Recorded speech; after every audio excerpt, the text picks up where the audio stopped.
आरती, तुम इस शादी से खुश तो हो ना? जी हाँ।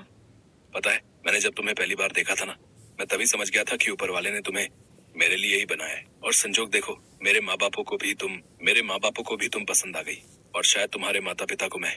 पर एक बात बताओ, मैं तुम्हें पसंद हूँ, ये तुमसे तो पूछा गया था ना? जी नहीं। अरे ये क्या बात हुई? जिसकी शादी होनी है कम से कम उससे तो पूछा ही जाना चाहिए। जी हमारे गांव में लड़कियों से नहीं पूछा जाता है।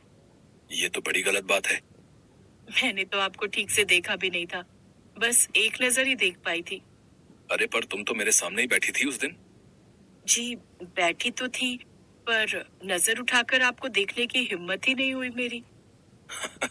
तो लो, अब देख लो, क्योंकि अब तो कोई चारा नहीं बचा है। अब तो हो गया अपना ब्याह, अब तो तुम्हें जीवन भर यही चेहरा देखना पड़ेगा। असल में आरती एक बहुत छोटे से गांव में रहती थी। उसकी शादी बगल के गांव सूरजपुर के रहने वाले अनिल के साथ हुई थी। अनिल बहुत ही भोला और सीधा आदमी था। फिर 2 दिन बाद। अरे वाह, ये पराठे किसने बनाए? क्यों, क्या हुआ? ऐसे क्यों पूछ रहा है? ये आपके हाथ का स्वाद तो नहीं है माँ। ये तेरी भाभी ने बनाए, तभी तो मैं कहूँ, माँ ये पराठे बहुत स्वाद बने। भाभी है कहाँ? वो नहाने गई है, आती ही होगी। भाई मुझे तो बहुत खुशी हुई कि भैया को आप जैसी पत्नी मिल गई। ऐसा क्यों कह रहे हैं आप? अरे आप नहीं जानती इन्हें, एक नंबर के भोलू चंद है।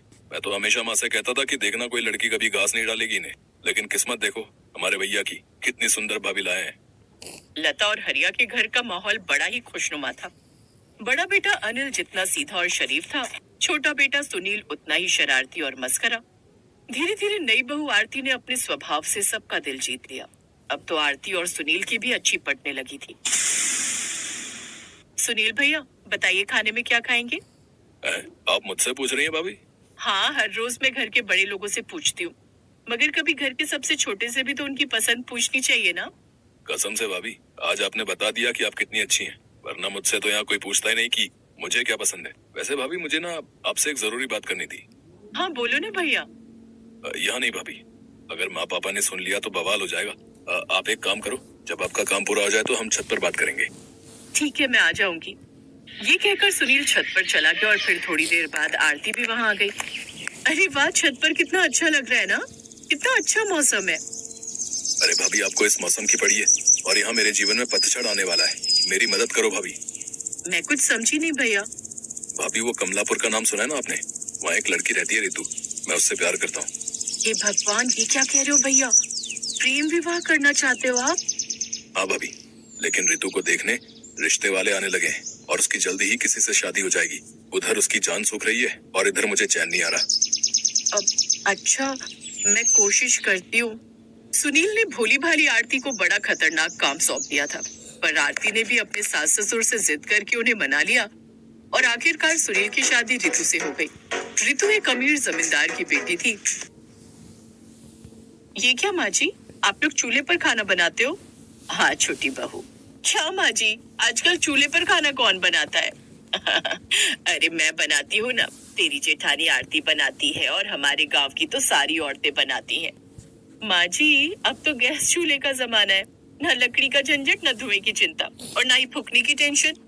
हाँ वो तो मैंने भी सुना है, पर रोटी में गैस तो नहीं भरती होगी ना?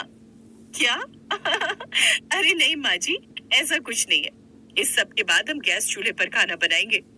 ठीक है छोटी बहू, जैसा तुम ठीक समझो।